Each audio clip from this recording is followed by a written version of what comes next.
శ్రీ విఘ్నేశనిభావాస్యం సేవకాభీష్టదాయకం ఏకదంతం ఉమాపుత్రం నమామి గణనాయకం నమామి గణనాయకం. గురుబ్రహ్మ గురు విష్ణు గురుదేవో మహేశ్వర గురు సాక్షాత్ పరబ్రహ్మ తస్మై శ్రీ గురవే నమః. ఎలుక సపర దయా పరిపూర్ణ ఎలుక సపర దయా పరిపూర్ణ ఎలుకో రామము త్రిజగదాధార ఎలుక సపర ఎలుకో రామము త్రిజగదాధార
వీణ పట్టి చులువార బ్రోయిల్చి వలయమున మేలు కొలుపు తల్లి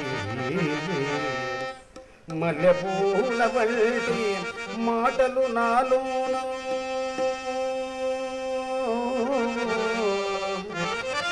పిలుపుమమ్మ ఇప్పుడు పలుకులమ్మ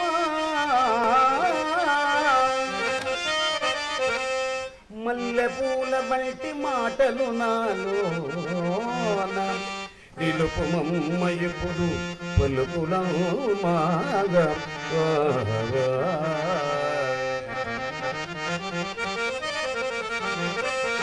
ఏ నీలోచన వాణి గీర్వాణి ఏ నీలోచన వాణి గీర్వాణి ఏ నీలోచన వాణి గీర్వాణి ఇదే సమయము కావు రాణి ఇదే సమయము కావు రాణి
వాణి వాణి ఇదే సమయము కావుము రాణి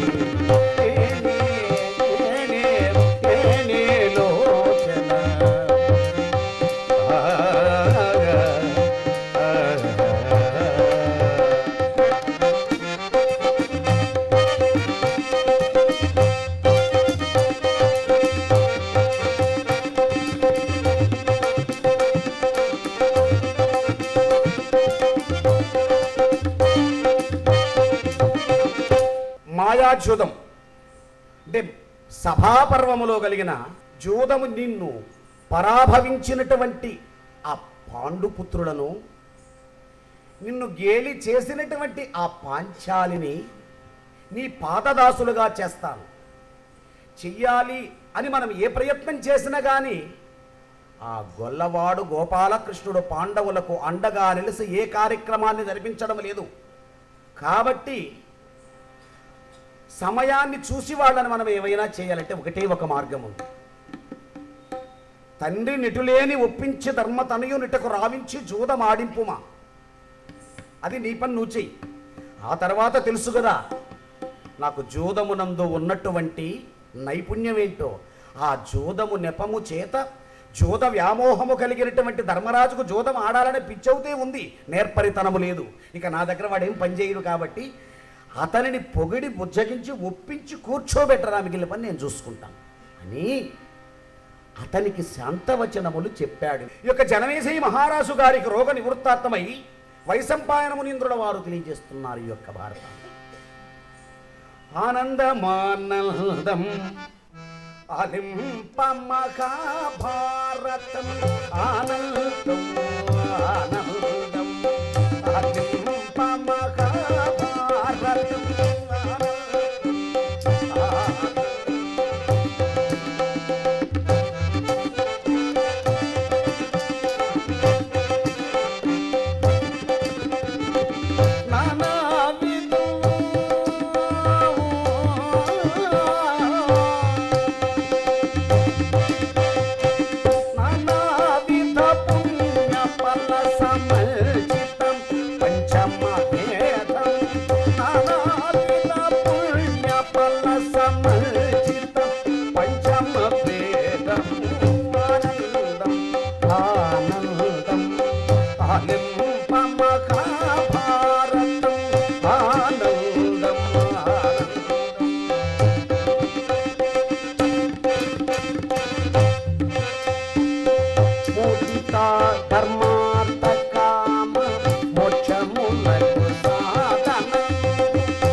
మాయిరే మామా మాయిరే.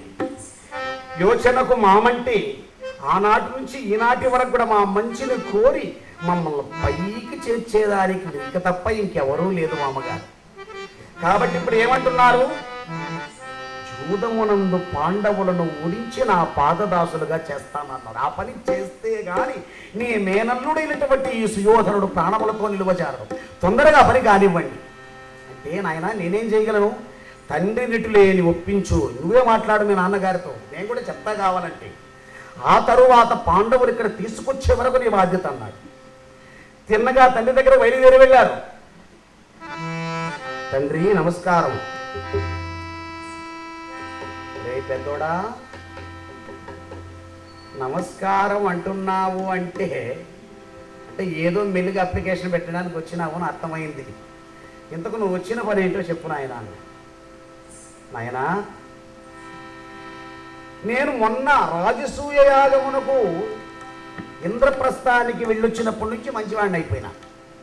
ఎందుకంటే ఎన్ని రోజులు పుడతామో, ఎప్పుడు పెరుగుతామో, ఎప్పుడు పోతామో దాని ఏముందయ్యా. మొన్న వాళ్ళు ఎంత బాగా చేసినారో, మేమందరూ అన్నలు తమ్ముళ్ళు కలిసి ఉంటే మాకు ఎంత ఆనందం అనిపించిందంటే అంత ఆనందం అనిపించింది. వాళ్ళు ఎన్ని శత్రుత్వం ఉన్నా కానీ మనల్ని పిలిచి మంచి చేశారు. ఇప్పుడు నేను కూడా వాళ్ళను అదే విధంగా తీసుకొచ్చి వాళ్ళకు మంచి చేసి వాళ్ళను సన్మానించి వాళ్ళను ఆదరించి పంపించాలి. అందుకని నీవు కూడా ఇప్పుడు అలాంటి భవనాన్ని ఒకటి నిర్మించి ఇవ్వు నాకు. సరేనాయన, ఒకసారి మీ పిన్న తండ్రి విదురదేవులతో సందర్శించి మరి చెప్తానున్నాడు. అబ్బా, ఏది చెప్పినా ఆయన కానివ్వడు తండ్రి. ఏ మాట చెప్పినా అడ్డు చెప్పడమే విదురుడు బలిపెట్టుకొని ఉంటాడు. కాబట్టి సరిగ్గా నిర్ణయించిన తర్వాత ఈ విధంగా చేస్తున్నానని చెప్పి నీవు రాసు, ఆయన మంత్రి, దీనికి కాదనడమే ఉంది, ఆయనకు దయచేసి చెప్పద్దు అన్నాడు. సరే నీ ఇష్టం నాయన అన్నాడు. సరే నా ఇష్టం అంటే తక్షణమే అనేకమైనటువంటి శిల్పులందరినీ కూడా తీసుకొచ్చి, శిల్ప చాతుర్యం కలిగినటువంటి శిల్పకళా శాస్త్రం ఎంతోమంది కూడా తీసుకువచ్చి తొందరగా గబగబా అనే నవరత్నములతో ఖచ్చితమైనటువంటి మాయాసభా భవనాన్ని నిర్మిస్తున్నారు. దాని ఆనంద చందాలతో పూర్తిగా నిర్మాణం పూర్తి చేసి స్ఫటిక తోరణం అనేటువంటి నామకరణం చేసి పాండవులను తీసుకురమ్మని చెప్పి విదురదేవుని పంపించారు. అన్నా, విదురుడు అంటున్నాడు, ఇప్పుడు పాండవులు తీసుకొచ్చి ఏం చేస్తారు? ఏముంది నాయన, ఎన్నో రోజుల తర్వాత పుట్టినప్పటి నుంచి పాండవులు కౌరవులు మనకు ఒకరి చేతిలో పెరిగిన కానీ వారి మధ్య వైరము సంభవించింది. వాళ్ళు ఇప్పుడు చాలా, అదే నన్ను బాధిస్తున్నది. కాబట్టి ఇన్ని రోజులకు దుర్యోధనుడు మంచి మాట అన్నాడు, వాడు మేము కలిసి ఉంటామని. అందుకే ఇప్పుడు ఏం చేయబోతున్నారన్నయ్యా అన్నాడు. ఏం లేదురా, ఈ ఉత్సవానికి దీని ప్రవేశమునకు తీసుకుని వచ్చి పాండవులను జూద నైపుణ్యము కలిగినటువంటి ఆ ధర్మానందనుడు జూదమాడుతుంటే ఆనందం అనేది ఇప్పుడు ఉంటుంది. ఏదో ఒక పని చేసి నవ్వుతూనే బాగుంటుంది. అదే వీళ్ళు వేదిక పెట్టుకున్నారు, జూదమాడితే ఇటు మామగారు ధర్మానందనుడు జూదమాడుతుంటే చూడ సఖ్యంగా ఆనందంగా ఉండవచ్చు. అంటే అప్పుడు చెప్తున్నాడు విదురుడు, అన్నయ్యా ఇది ధర్మము కాదు. సరి సరి అన్నదమ్ములకు సైతము వైరము సంగతిన, సరి సరి అన్నదమ్ములకు సైతము వైరము సంగతిన, కాపురము గంగలో బోలని దుర్వ్యసనముగాదే పుష్కరుడు నలుడు చూదపు నిపంబునింత విరోధ మధ్యలో మరసి పెద్దవాడ విధి మాన్పుమా పుణ్యమా పురుషార్థమా.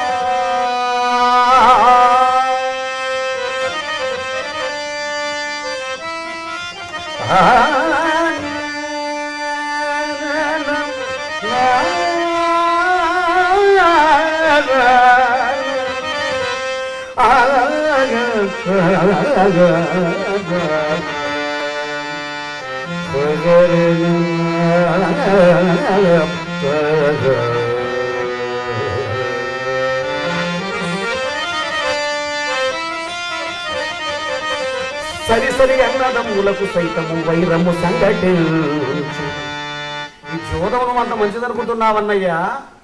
సరి సరి అన్నదమ్ములకు ఒకే గర్భమున ఒకేసారిగా పుట్టిన కవలలు కానిలే, రామలక్ష్మణుల కంటే మించిన వారిలాగా కలిసిమెలిసి ఉండనీలే, అటువంటి వారి మధ్యలో కూడా తక్షణమే వైరమును తెచ్చి పెట్టగలిగినటువంటి దుర్గుణము కలిగినటువంటి మీ యొక్క జోదమనేది. ఇంతెందుకు, సరిసరి అన్నదమ్ములకు సైతము వైరము సంఘటించు, కాపురములు గంగలో గలుపు బోలని దుర్వ్యసనముగానే. ఇది పనికిరాని వ్యసనం, దాన్ని దుర్వ్యసనాలన్నిటిలేకి దురలవాట్ల అన్నిటిలేకి ఈ వ్యసనము చాలా చెడ్డది జూదం అనేది. పుష్కరుడు నలుడు జూద పుణ్యం తంబున ఎంత విరోధమందిలో మరసి.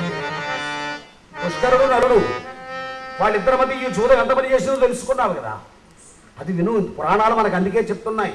ఈ పురాణాలు కూడా, అక్కడ కూడా పురాణాన్ని ఆదర్శంగా తీసుకొచ్చాడు వీరుడు. అదేవిధంగా ఈ పురాణాన్ని మనకిస్తున్నారు ఇక్కడ మన వాళ్ళు. ఎందుకంటే ఆనాడు పుష్కరుడు నరుడు జూదపు నెపము చేత నలమహారాజు అడవులకు వెళ్ళాడు. అది చూసుకో, అదే పరిస్థితి ఇక్కడ వస్తుంది. ఇక్కడ ఈ పాండవులే కాదు, ఆ జూదములకు దుర్వ్యసనములకు నోరుతే మనమైనా అంతేనండి. కాబట్టి ఇటువంటి విషయాలు తెలుసుకోవడం కోసమే ధర్మ ప్రచార పరిశ్రమ. కాబట్టి అలా చెప్తూ, అన్నా నా మాట విని ఇటువంటి జూదం ఆడుటకు అంగీకరించవద్దు. వాళ్ళు కలిసిమెలిసి ఉండాలంటే ఈ జూదం ఆడకపోతే నష్టమే లేదు, మన కలిసి ఉండొచ్చు. కాబట్టి జూదం ఒక్కటి మాత్రం వద్దు ఉన్నాడు. అంతేకాదు అన్నా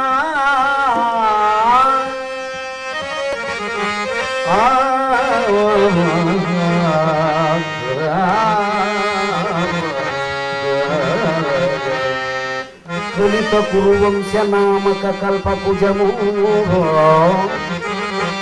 విరగు జోదము పేరిట వేరు పురుజే శివరకు మొదలైన చరసివేయుడు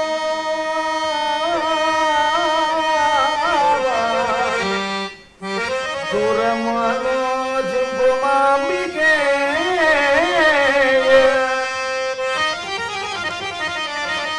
శివరకు మొదలంట చరసివేయుడు దూరమాలోచింపుము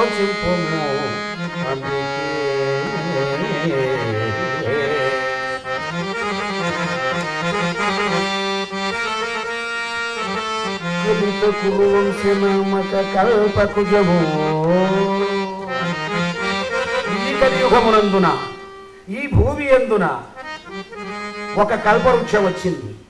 ఏమది? కురువంశము అనేటువంటి కల్పవృక్షము వలసిందన్నయ్యా. ఆకులతో, పువ్వులతో, రెమ్మలతో, కాయలతో, పిందెలతో ఆనందంగా ఉంది. ఇప్పుడు అలానే ఉండలేదు. జోదం అనేటువంటి వేరు పురుగుగాన అక్కడికి చేరిందనుకో, ఇక ఏళ్ళు లోపలే లేడేసి అంత బాగున్నటువంటి ఈ కురువృక్షాన్ని నేల కూల్చేస్తుంది.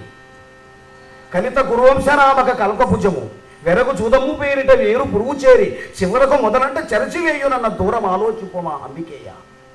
కాబట్టి ఈ విషయాన్ని ఆలోచించు అన్నాడు. విదురా, జూదం ఆడుతారు, అది చెడ్డే, నేను కాదని చెప్పడం లేదు.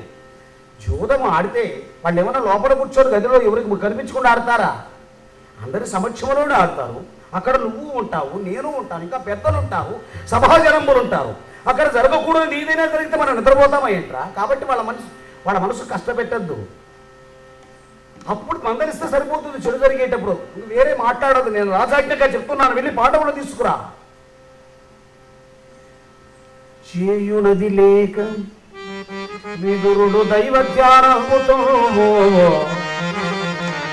చేరను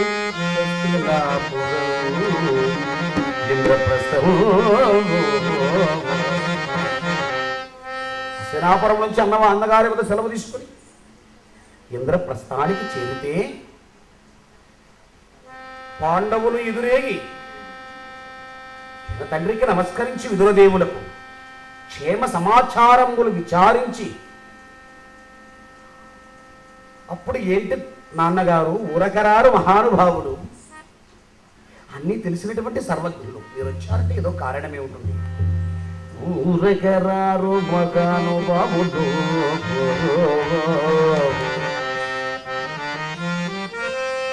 వచ్చిన తండ్రి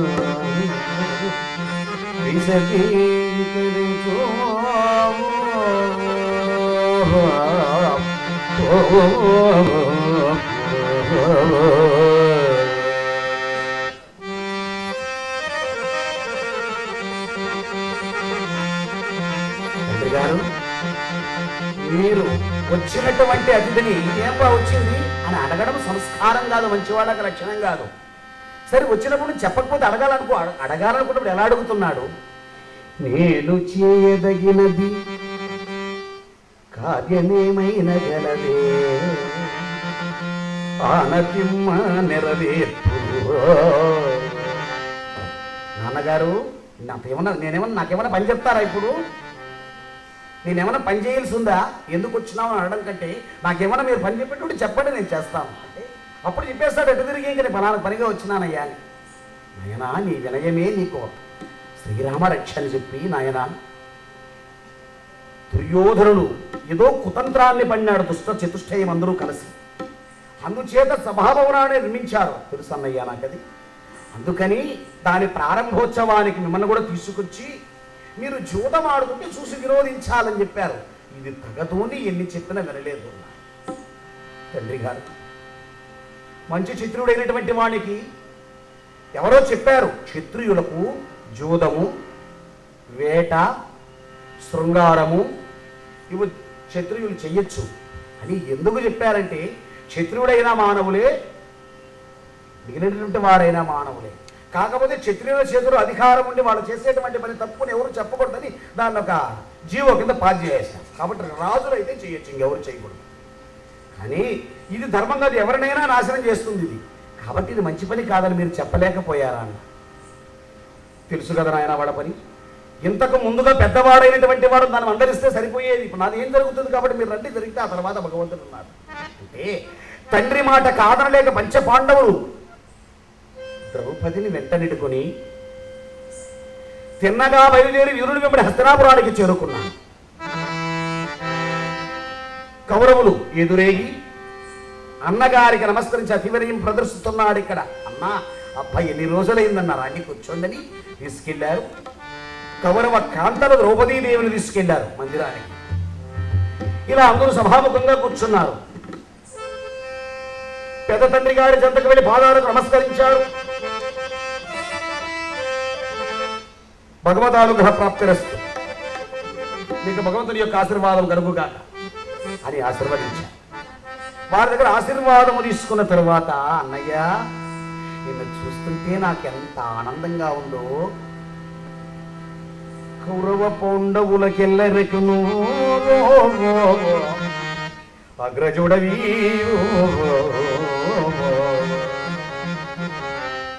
కౌరవులకు పాండవులకు పెద్దవాడంటూ ఎవరైనా ఉన్నారంటే అది నీవే. ఈ రోజులకు పెద్దవాడిగా నాకు ఆనందంగా ఉందన్నా. మేమందరూ తమ్ముళ్ళు 104 ఉన్నాము, నీకంటే చిన్నవాళ్ళు ఇక్కడ తమ్ముళ్ళు, అందరూ నీ తమ్ముళ్ళే కదా. అవునైనా కాదనడం ఏముంది దీంట్లో. ఎవరు ఏదడిగినా నీవు పెద్దవాడిగా వాళ్ళ కోరిక తీర్చవలసిన బాధ్యత పెద్దవాడుగా నీకుంది. అవునాయన అల్ప సంతోష ధర్మానందనుడు ఒక మాట అన్నా అనేస్తే ఆనందపడిపోతాడు, నాన్న అనేస్తే పొంగిపోతాడు, ఇంక చేసినవన్నీ మర్చిపోతాడు. అంతటి ధర్మగుణవంతుడు. నాయనా నీకేం కావాలి చెప్పరా సుయోధన అన్నాడు. అన్నా నాకు ఇంకేం కావాలి కాబట్టి, అన్నా నాకేం అవసరం లేదు, కానీ నువ్వు జూదం బాగా ఆడుతావంటన్నా. ఇటువంటి సమయంలో మీరు జూదం ఆడితే చూడాలనుంది. అనగా నెడిందు జూదం ఆడి వినోదింతమా మనము, జననాయకులకు జూదము సహజ ధర్మమగునుగా, జననాయకులకు జూదము సహజ ధర్మమగునుగా, అనగా నిడిలు జూదం ఆడి వినోదింతము.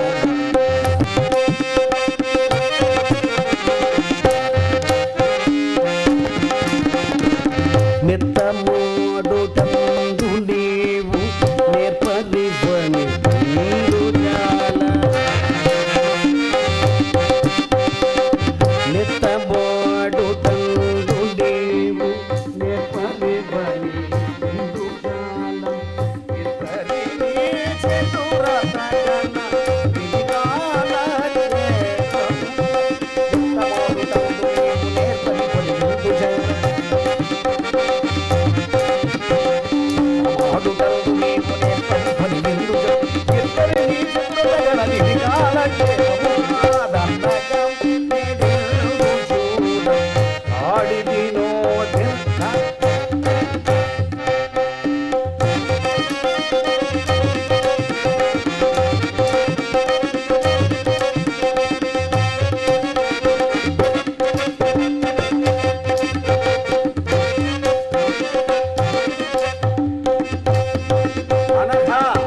అన్నగారు నేటిందు జూదమాడి వినోదింతమా మనము. ఇప్పుడు జూదం ఆడితే సంతోషంగా ఆనందంగా ఉంటుందయ్యా, కాబట్టి జూదం ఆడుదామన్న. నాయనా ఇది మంచిది కాదురా, నా మాట వినుకు. ఇది కాకుండా నువ్వు ఏమడిగినా ఇస్తాం. జననాయకులకు జూదము సహజ ధర్మమగునుగా, జననాయకులము ప్రజలను పరిపాలన చేసేటువంటి నాయకులు మనం రాజులము. జూదం ఆడవచ్చు, తప్పులేదు. అందులో జూదమాడుటందు నీకున్నటువంటి ఘనత, నీ పేరు ప్రతిష్టలు విన్నానే కానీ ఒక్కరోజు కూడా చూడలేదు. ఈరోజు చూద్దాము, ఆనందంగా అందరూ కలిసిమెలిసి ఉందాము. వద్దు నాయనా, నా మాట విను. క్షత్రియ ధర్మం అన్నా పర్వాలేదు, ఆడచ్చు. ఇది మంచిది కాదురా, ఏ జూదం అని ఏదైనా ఉండొచ్చు, కానీ జూదం మాత్రం చాలా డేంజర్ అండి. ఎందుకంటే దుర్వ్యసనాలలో మధుపానము, జూదము, ఇక కొన్ని ఉన్నాయి. అటువంటి వాటల్లోకి అన్నిటికంటే తొందరగా మనిషిని పతనము చేయగల శక్తి ఒక జూదానికి మాత్రమే ఉంది. ఎందుకంటే మధుపానం సేవించేవాడు 1 కోట్లు లేదు, 2 కోట్లు లేదు, 3 కోట్లకు 4 కోట్ల కొత్త రోడ్లో పడిపోతాడు. అంతే, ఇంకేం చేయలేవాడు. ఆడికి ఒక 500-1000 రూపాయలు పడిపోయి అయిపోయింది. మళ్ళీ తెల్లవారు మళ్ళీ ఏం పెద్ద కాదు.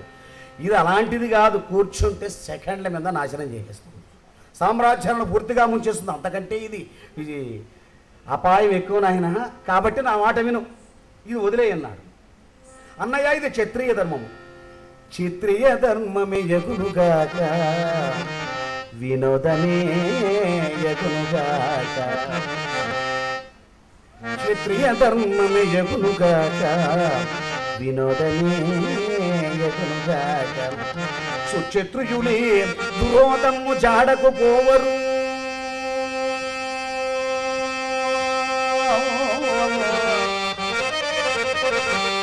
పాపవృత్తి అయి శత్రువులంబనచ్చు.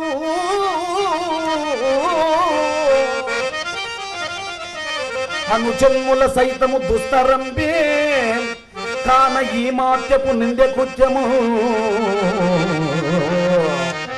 మానుటకు మనుకో సుయోధన,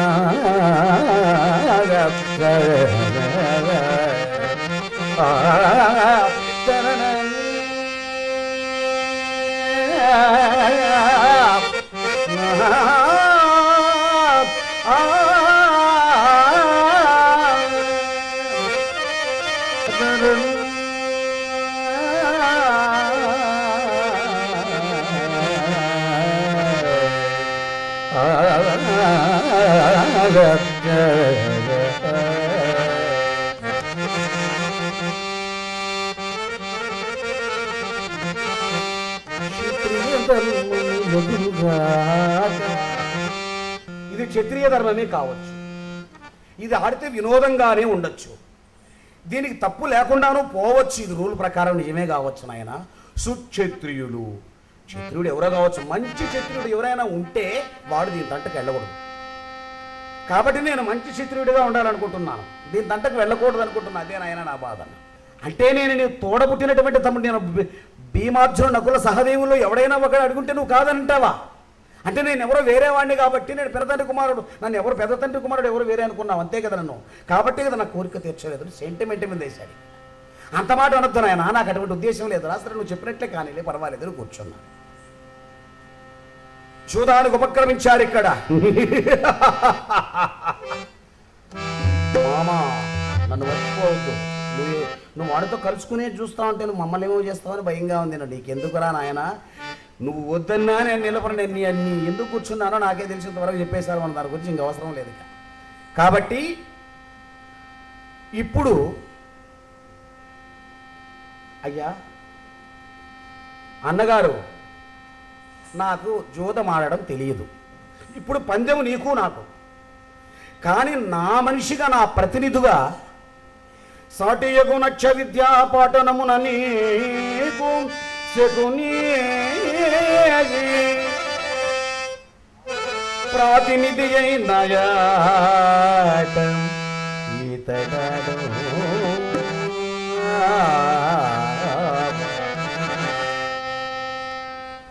సాటియగు నక్ష విద్యా పాఠనము నీకు శకుని ప్రాతినిధి అయినయాట ఈతడాడు. ఈతడోడినదల్ల నేను సంగుదు నీకు.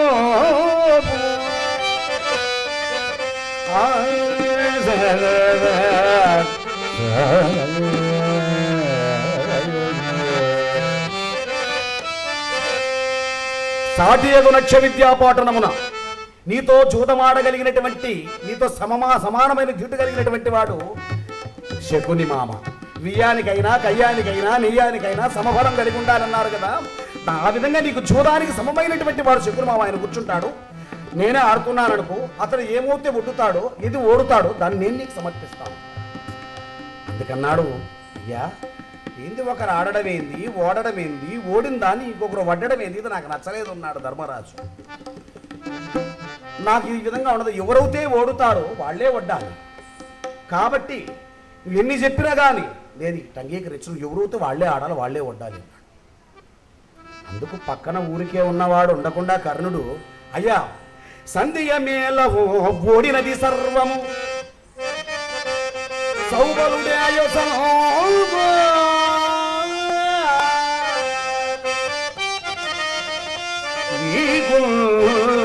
కౌరవేంద్రుడు సగు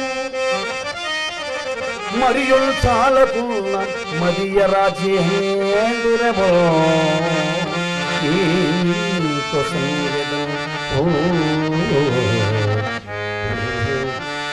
సర్వసర్వం సహాం వలయములకు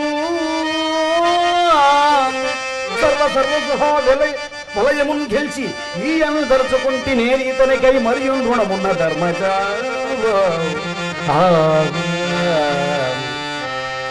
సంధ్య నేల ఓడినది సర్వము సౌభరుడే సంగు. ఎందుకు మాట్లాడుతున్నావు ఇక్కడ?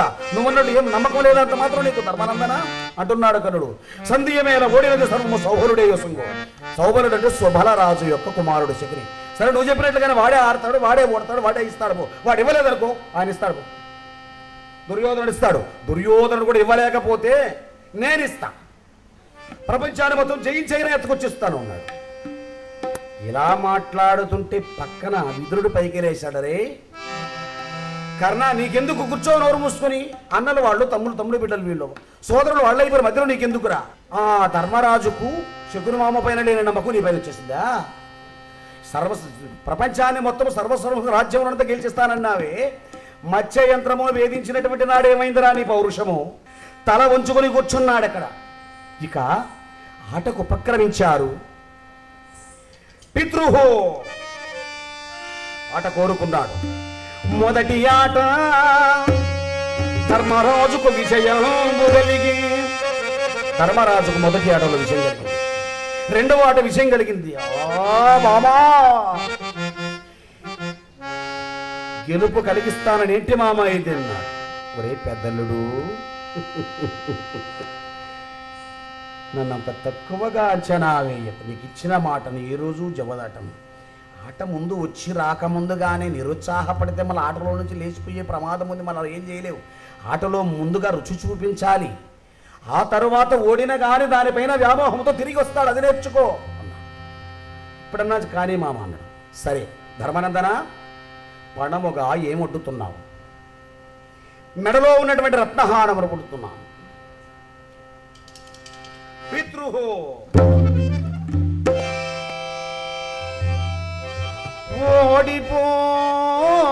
ఓడిపోయే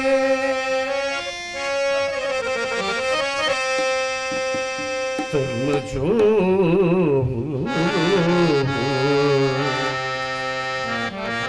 ధర్మరాజు కూడా ఓడిపోయాడు.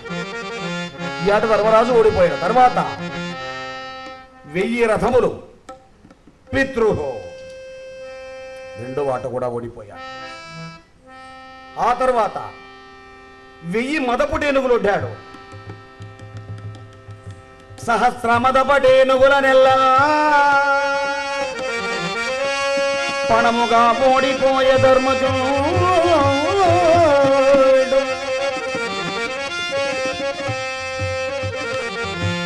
రథములు, గుర్రములు, ఏనుగులు ఓడిపో.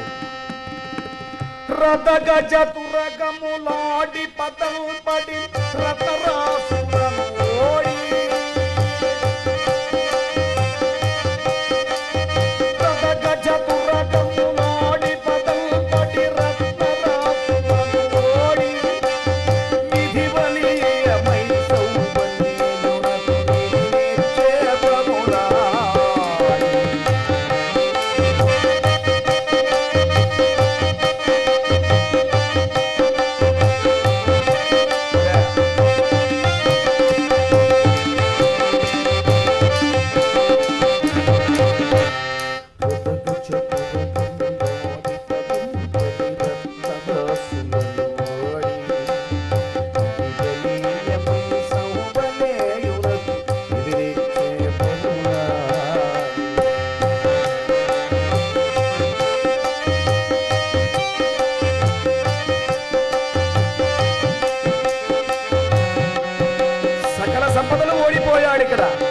ధన భాండాగారములతో సహా ఏమీ లేదు.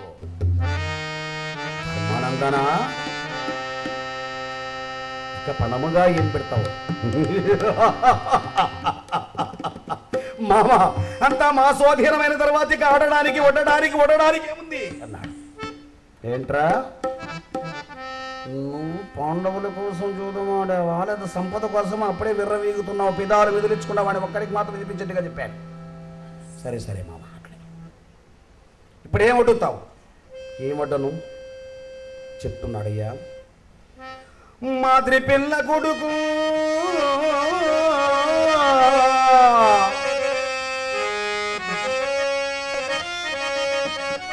తలసి కలనైన శీలము తప్పబోని పుణ్యవర్ధనుడు చిన్న సహోదరుడు సహదేవుని పరముగా ఒడ్డుచూటే. చిన్న తమ్ముని మాదిరి పిల్ల కుమారుడు, కరలో కూడా అబద్ధం ఎరుగునటువంటి వాడు, అతన్ని వడ్డుతున్నాను. సభాష్. పితృహో అంటే ఓ తండ్రి వాడిని చెడగొట్టి ఆటపడు అని చెప్తున్నాడు ఇక్కడ.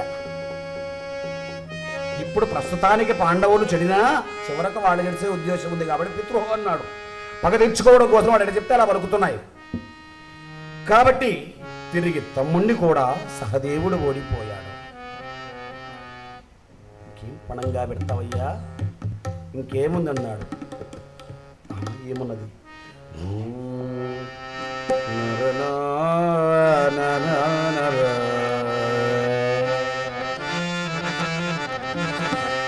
మొకనీయ శతకోటి మదన సౌందర్య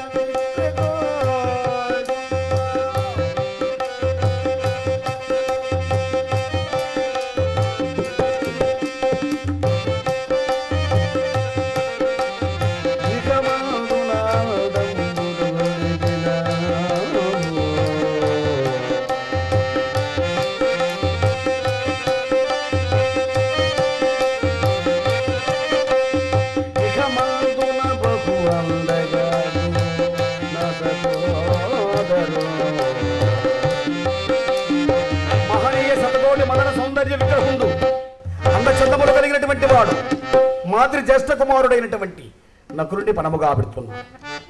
పితృహో నకులుని కూడా ఓడిపోయాడు. అయినా ఇంకేముంది? అప్పుడు చెప్తున్నాడు, అయ్యా నకులుడయ్యాడు, పిన తండ్రి కుమారుడు అయిపోయారు, ఇక నా పెద్ద తమ్ముడు కనకమగేంధరమేని కరగాతమున పొడి చేయంగా చాలు దోర్బలు.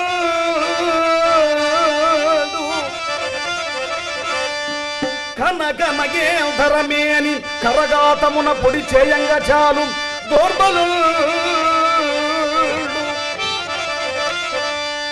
అనుపమ పోకు విక్రమ సహాయుడు ఘోరగిరింబ దైత్యం మర్దనుండు.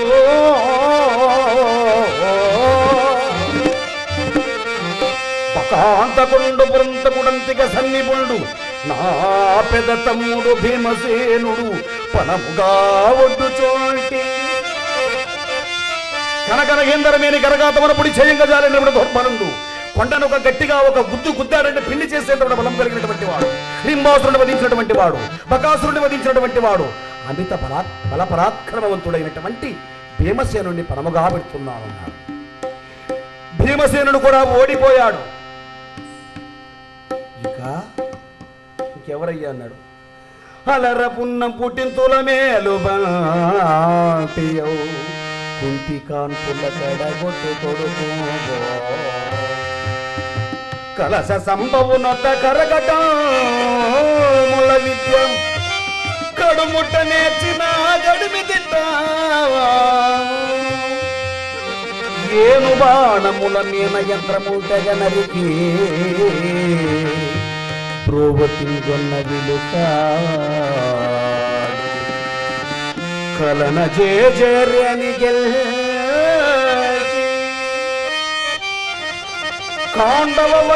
కాండవ వనము అగ్నిచే కాల్పిల్చినట్టి చోదు చెలగి నన్ను రాజసూయి చేసిన గనుడు పౌరమున విన్ను చూపని వాడి మగడు జలజనాభు నీలం జలజనాభు ముద్దుల నెయ్యంపు మరంది అర్జునుడిటూ వన్నిదంబగునుగా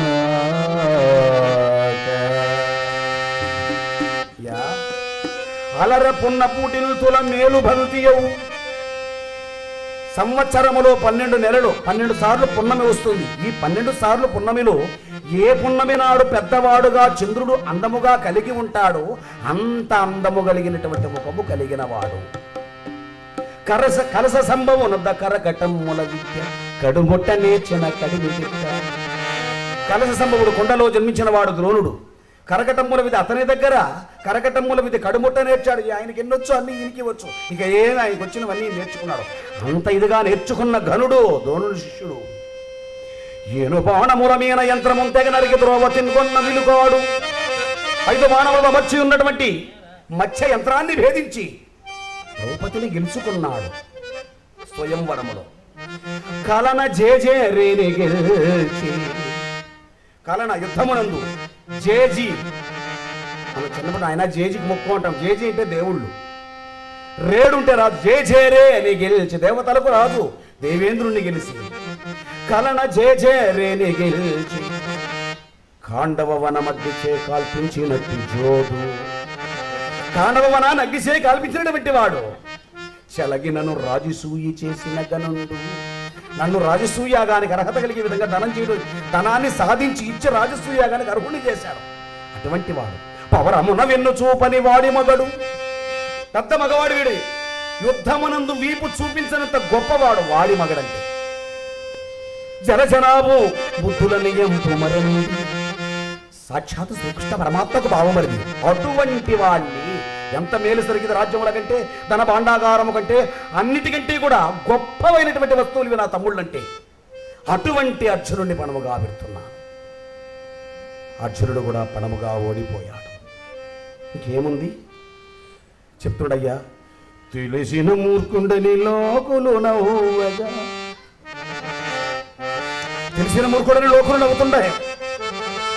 అనుజన్ముల సైతం ఓడిన కావలుడి యమనంధనుడని తెలిసిన మూర్ఖుండు రాజ్యములలో గోల్పడి అనుచరుడు పూర్తిగా ఓడిపోయినటువంటి అన్ని తెలిసినటువంటి వాడి నిజమైన పని చేశాడు. అందరూ అనుకుంటూ కూడా అనుకోని అలాంటి వాడైనటువంటి నన్ను నేనే పణముగా వండుకొనుచున్నాను. పితృహో నన్ను తాను కూడా ఓడిపోయే ధర్మజుడు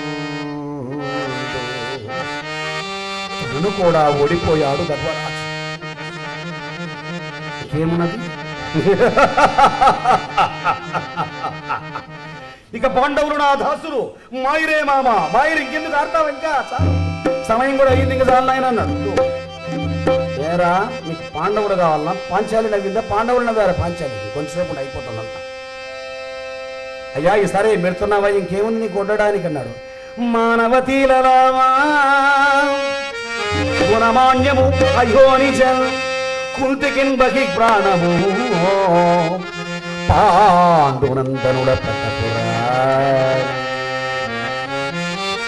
ముకుందు చెల్లెలి బడంబుగాను మానవతీలరామ మానవుల లేకల్లా చెప్పుకోదగినటువంటిది. గుణమాన్యము గుణమునే మాన్యముగా కలిగిన ఆమెకున్న సంపద ఏమంటే మంచి గుణం. గుణమాన్యము అయోనిజ మనమందరూ యోనిజులం, యోనిలో జన్మించిన వాళ్ళు మనమంతా. ఆమె అయోనిజ, యోనిలో జన్మించలేదు, అగ్నిలో పుట్టింది కాబట్టి అయోనిజ. కుంతికిన్ బహి ప్రాణము అందరూ లోపల ఒక ప్రాణం ఉంటుంది, ఆ ప్రాణం ఉండడం వల్ల బతుక్కొని ఉన్నాం. కానీ కుంతికి ఇంకా 2 ప్రాణం, ఇంకా ఒక ప్రాణం అంట, అదే ద్రౌపది. బయట కనిపించే ప్రాణం కుంతికి. పాండునందనుల పట్టపురాణి పాండవుల పట్టపురాణి. అటువంటి ఇన్ని గొప్ప గుణములు కలిగినట్టు ఈమెని పణముగా వండుచున్నానన్నాడు. ద్రౌపదిని కూడా పణముగా ఓడిపోయే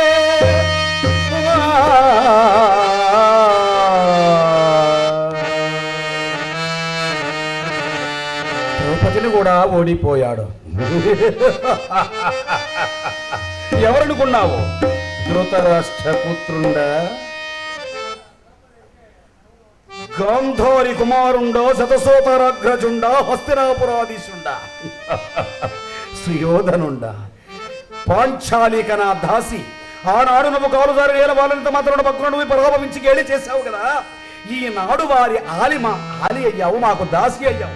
ఇప్పుడు నిన్ను, ఆనాడు నన్ను చూసి నువ్వు ఇంత పరాభవించావు, అంతగా మదింతలు ఈ అన్నరో తమ్ముళ్ళు చూస్తుండగా నిన్ను సభాస్థానములకు రప్పించి వస్త్రములు ఒలిపించి మానభంగము గావిస్తాను, ఇదే నా శపథమని శపథం చేస్తున్నాడు ఇక్కడ.